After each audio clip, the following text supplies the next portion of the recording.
Olá, seja bem-vindo, seja bem-vinda a mais este Lado a Lado.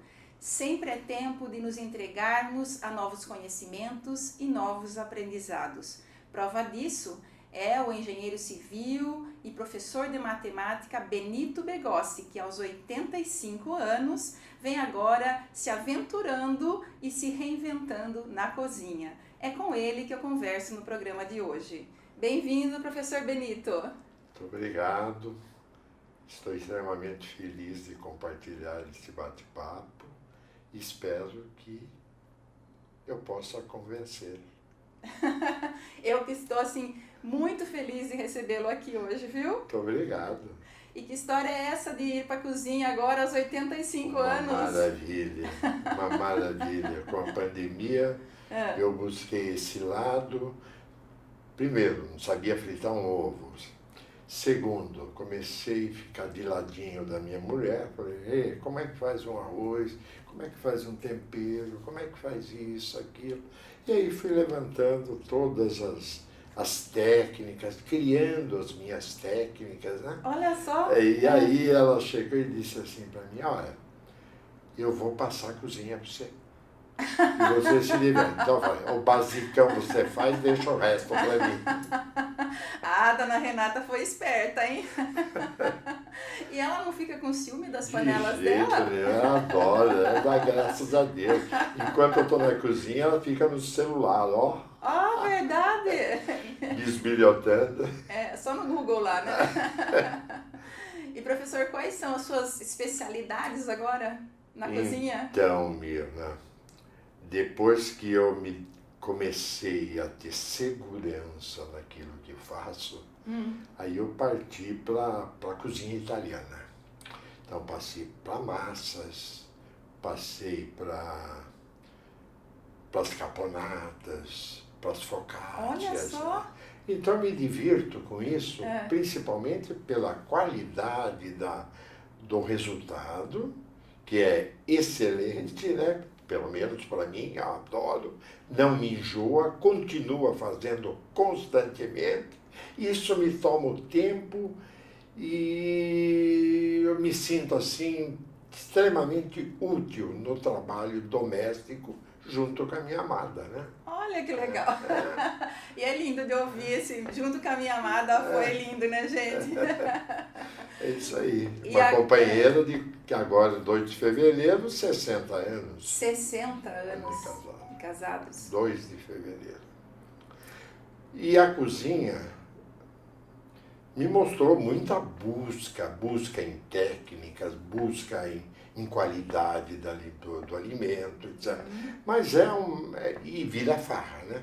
Vira farra e discussão. Discussão porque está sujando muito, discussão porque faz e não limpa, e aquela história. Eu estou imaginando aqui. É muito bom, foi muito bom isso para mim, foi muito bom mesmo.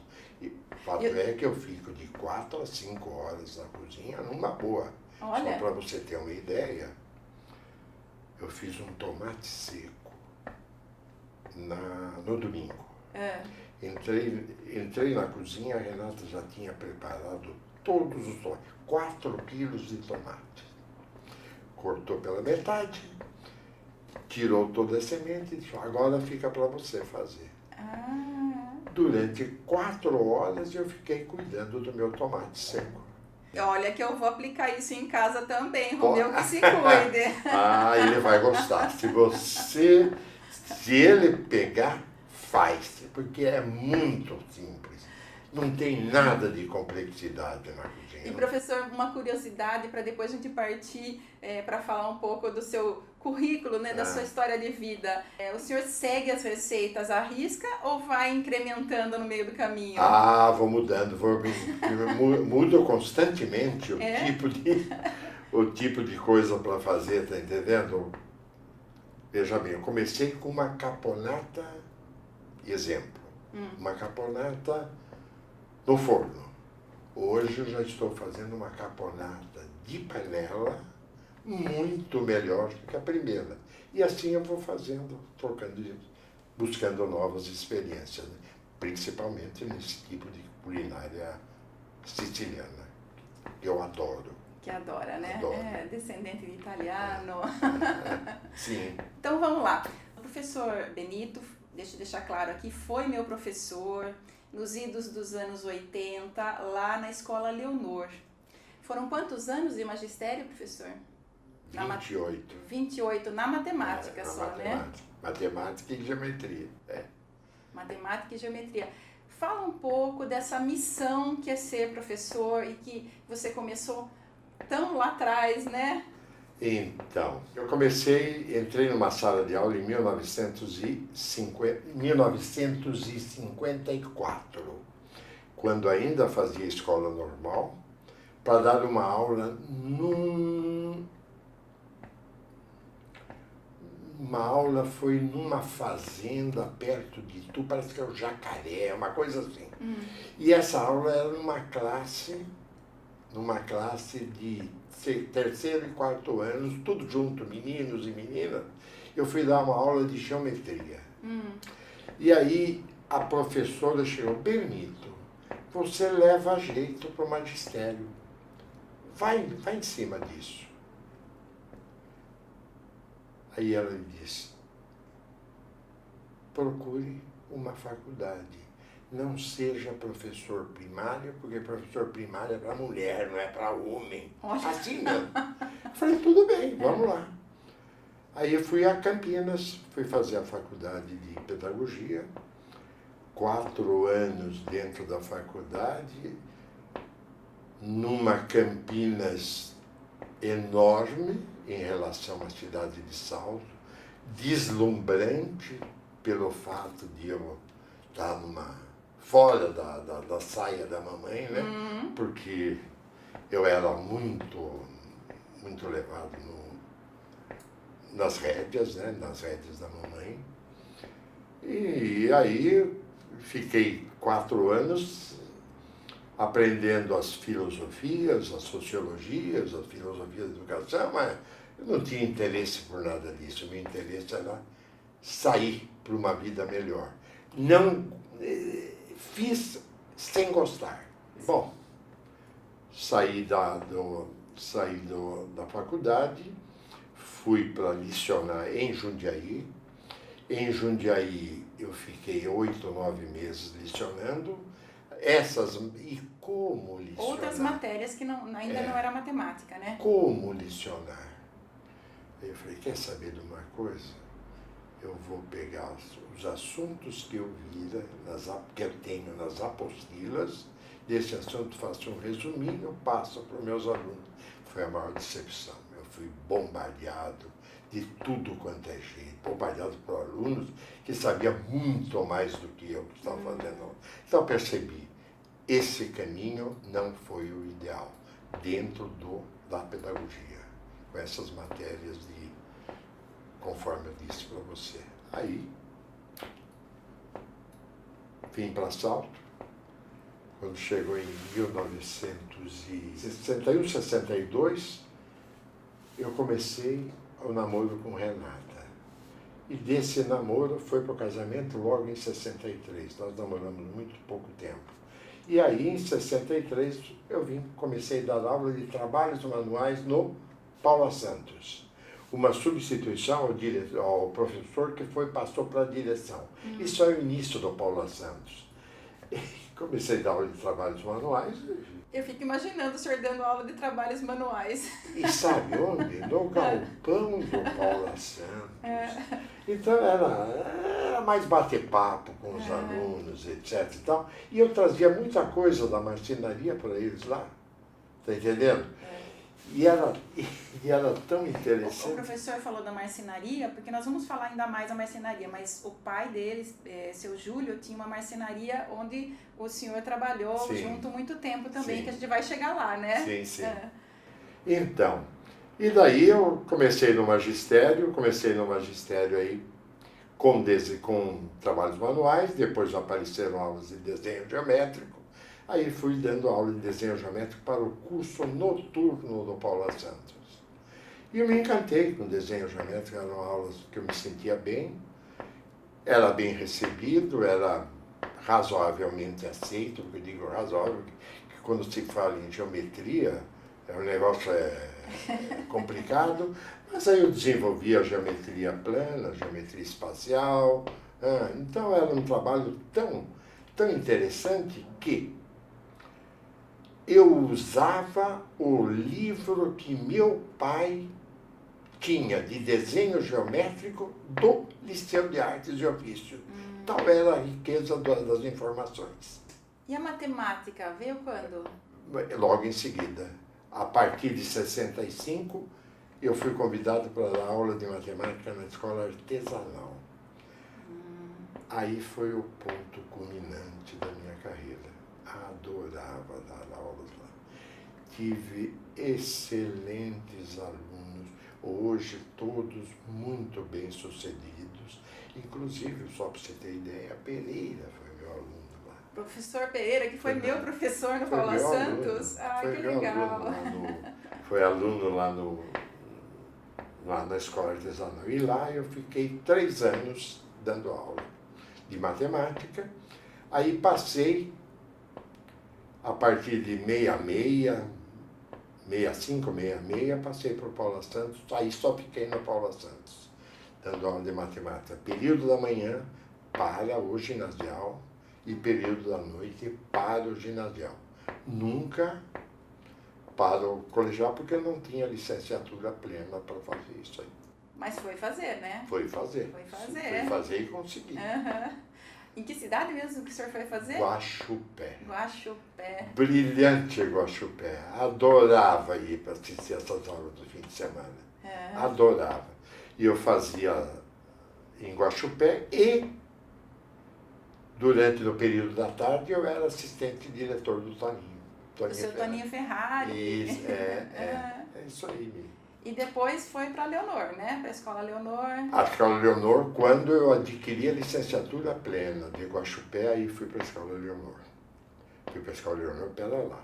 Aí foi no Paula Santos, aí que foi o período áureo, que eu digo período áureo. Por quê? Porque eu comecei a apanhar só colegial. A partir de 75, 76, 77, só colegial, de manhã e à noite. Aí eu adquiri a estabilidade. Eu nunca prestei concurso. Eu não sou concursado em matemática, mas eu adquiri, direito adquirido. Não precisaria mais fazer concurso. Eu tinha direito porque eu fiquei um bom tempo lecionando a disciplina. E foi muito interessante, porque cada aula de matemática eu aprendia mais ainda que eu aprendia junto com os alunos. E isso foi muito interessante. E o senhor sabe que o professor de matemática não é visto muito, muito bem visto pelos alunos, né? É visto pelo menos 5 ou 6%, né? Quando você tem uma classe, eu falava sempre para ele, quando eu tenho uma classe de 40, 50, que já tive, que hoje é muito menos, quando pelo menos um aprendeu, eu falei, puxa vida, já valeu a pena. Não é bem visto, não. E professor, quando que a engenharia civil entrou aí na sua história de vida? Então, justamente em 1974, eu já estava com a licenciatura plena em matemática. Eu falei, quer saber uma coisa? Eu tenho que criar um plano B em virtude da redemocratização do ensino. E essa redemocratização, pelo que eu entendia na época, era transformar todas as escolas estaduais em escolas também profissionalizantes. Eu falei, o que vai dar isso? Aí, conversando com um amigo de Indaiatuba, que também fizeram a Guaxupé comigo, ele disse, Benito, vamos fazer engenharia na PUC. Vamos, e que pode dar certo se houver vagas. E aí fomos à PUC, apresentei meu currículo e conseguimos nos encaixar já no segundo ano. isso, 7h30, no segundo ano de engenharia. Aí foi aquela fase em que eu, com 39 anos, e alunos de 24, na maioria, muita mulher dentro da sala de aula, já naquela época, muito uso de calculadora naquela época também, né? A parte de informática ainda era o Fortran, né? Então, uma coisa muito primitiva em relação ao avanço da tecnologia que nós temos atualmente. Aí levantei os 4 anos de engenharia no período da manhã, usando o ônibus da prefeitura daqui para Campinas. Foram 4 anos interessantes, quando eu me renovei em termos de novas convivências universitárias. Foi muito interessante. E cheguei à formação. E trabalhou como engenheiro civil dando aula também. Por 38 anos, é isso? 38 anos como engenheiro civil. E aí, como os 2 primeiros anos eram mais fundamentos de engenharia, porque a parte de cálculo de concreto, estruturas metálicas, pontes, tudo isso vinha depois de ter o 4º e 5º anos. E aí foi muito sofrido para mim. Por quê? Porque sozinho eu não conseguia vencer. Então os alunos vinham de Campinas, os meus colegas vinham de Campinas, e nós, na edícula da minha casa, eu construí uma pequena sala de aula, onde nós estudávamos em equipe, debatíamos problemas. Foi muito interessante, foi muito produtivo, porque, afinal de contas, conseguimos. Cheguei lá e meti a toga, né? E essa prática, esse tempo de engenharia, o senhor fez ainda trabalhando concomitante com o magistério, né? E a marcenaria. Também.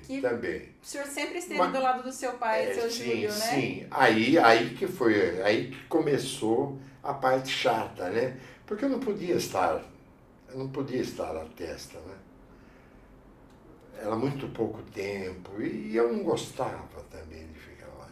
Eu fazia isso mais por causa do meu pai, porque eu dava sustentação, porque ela cresceu e tinha alguém que tomar conta. Eu seria a pessoa ideal? Não, mas é o que tinha. Então, tocamos nisso aí. Na engenharia, quando eu cheguei no 4º e 5º ano, eu já sabia o que tinha que fazer. Eu quero cálculo. Eu tenho que botar matemática na engenharia. Quero cálculo de concreto. Estrutura, então. Estrutura.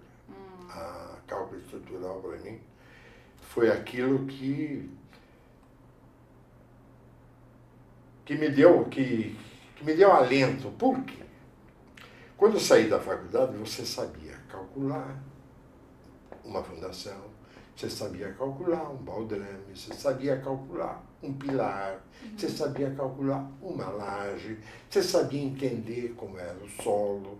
Então, agora, todas essas coisas você sabia, mas você não sabia globalizar tudo isso aí. Aí eu conversei com o meu professor de concreto, que era de São Carlos. Eu falei: Libânio, me diz uma coisa, eu preciso desenvolver projetos estruturais, mas eu preciso concentrar tudo isso nas pranchas informativas. Ele falou: vem comigo. Vim aqui para São Carlos. Aí eu fiz 3 fins de semana, eu fiz sexta e sábado. Nós fazíamos desenvolvimento de um projeto estrutural. Começamos com o edifício, começamos com piscina, começamos com muros de arrimo, uma série de coisas. E aí eu falei: bom, agora fica fácil. Aí fica fácil por quê? Porque a gente sabe como fazer. Mas fica difícil porque eu não sei desenhar. desenhar o corpo, uma planta de um determinado edifício. Então, você vai falar que engenheiro sabe desenhar? Não sabe. Engenheiro dimensiona. Então, a parte criativa, eu busquei um arquiteto para o arquiteto me ajudar. A ponto que depois até o próprio meu filho começou a me ajudar nisso. E outros arquitetos também me deram uma mão. Mas foi interessante, deu tudo certo, nada caiu até agora. Deu tudo certo, eu fiz muitos projetos. Veja bem, eu tenho aqui 4 ou 5 projetos de edifícios. E além do mais, eu parti também para a alvenaria estrutural, que é uma alvenaria, é um projeto mais simples, mas que você tem um custo muito menor, porque o seu trabalha com os tijolos estruturais, está entendendo? Então, isso aí eu fui fazendo as reciclagens necessárias e consegui sobreviver com a engenharia por todo esse tempo. E depois pararam comigo, né? Talvez a idade, né? Chega uma hora que a gente precisa dar uma paradinha, né? Então, e professor, nós falamos aqui da sua paixão pela cozinha, agora inesperada, né? Depois dos 80, e falamos aqui da sua paixão pela matemática, pelos números, né? E não falamos ainda da sua paixão pelo Palmeiras, que eu sei que é palmeirense, não é roxo, é palmeirense verde, né? Sim, nasci palmeirense mesmo, né? Em 1944, 7 anos eu tinha. Eu já conseguia ler, já no primeiro ano, porque no Jardim da Infância a gente já tinha algumas informações de linguagem. E em 1944 o Palmeiras ficou primeiro título do Palmeiras na minha era palmeirense, 1944. Puxa vida, ouvindo pelo rádio, lendo pelos folhetins, que era a Gazeta Esportiva. Então aquilo eu ficava apaixonado. Sei do Palmeiras, eu sou capaz de dizer o nome dos jogadores desse time de 44. Veio até de verde hoje, né? Você está vendo? Mas é uma paixão que nasceu comigo desde 47. Sou não tão fanático, mas eu vejo o Palmeiras como time de coração. E conseguiu passar essa paixão para os filhos? De jeito nenhum. Não? Eu tenho filho corintiano mesmo. Nem sempre dá certo, né? Mas, e veja bem, e hoje o Palmeiras parece dar aula de futebol, né? Não é verdade? Dá orgulho. Eu me orgulho muito de ser palmeirense. Mas sabe um pedacinho do hino ou não? Porque tem. Se você me ajudar, eu... Palmeirense que é palmeirense tem que saber, pelo menos um pedacinho. Quando surge alviverde imponente, no gramado onde a luta o aguarda, sabe bem o que vem pela frente. Olha que a gente... Olha, gente, que delícia de conversa essa. Ai, que gostoso. Professor, com toda essa altura sua, né, e esse amor pelo Palmeiras, pelo esporte também, o senhor chegou na juventude a jogar basquete? Sim, tanto basquete como vôlei. Então nós usávamos, já ouviu falar do clube de regatas de estudantes salteiros? Lá na Barra, né? Na Barra, né? Na Barra. Esse clube era o nosso divertimento da noite, né? Nós íamos segunda, quarta e sexta, nós íamos jogar à noite, jogar basquete. Ainda era a quadra de saibro, depois que veio as quadras com o Varlito. E era assim muito... Amador, né? Muito amador, muito demais. Mas, enfim... Era o nosso divertimento. Participei de vários jogos abertos, sempre perdendo. A última vez que que eu me senti campeão foi jogando com meus ex-alunos de Paula Santos pelo Metralhas. Eu e ele, o Passavini, jogando vôlei com essa molecada. Ficamos campeões aqui em Salto, 76 e 77, ou 77, 78, por aí. Não me lembro a data correta. Mas isso aí, nunca gosto de esporte, gosto de ver o esporte. Mas nunca pensou em profissionalmente, né? Não. Olha, professor, que conversa gostosa que tivemos essa tarde. Muito né? obrigado, Mila. Foi uma delícia conversar com o senhor agora, ficar sabendo das novidades da culinária. Eu quero agradecer a sua presença e desejar muitos e muitos pratos novos na cozinha, inventados na cozinha, né? Que o senhor não deixe de ir para a cozinha mesmo, porque, olha, faz bem aprender coisas novas. Sim. E tá ali na ativa sempre, né? Agradeço muito, Mila. Foi um bate-papo gostoso. Tomara que eu tenha superado o nervosismo, superado e entrar, mostrasse que você sentiu-se satisfeita pelo bate-papo. Com certeza, fique tranquilo. É isso aí. Obrigada, viu? E obrigada a você que nos acompanha aqui pelo YouTube. Beijo no seu coração. Sexta-feira que vem eu tô de volta. Até lá!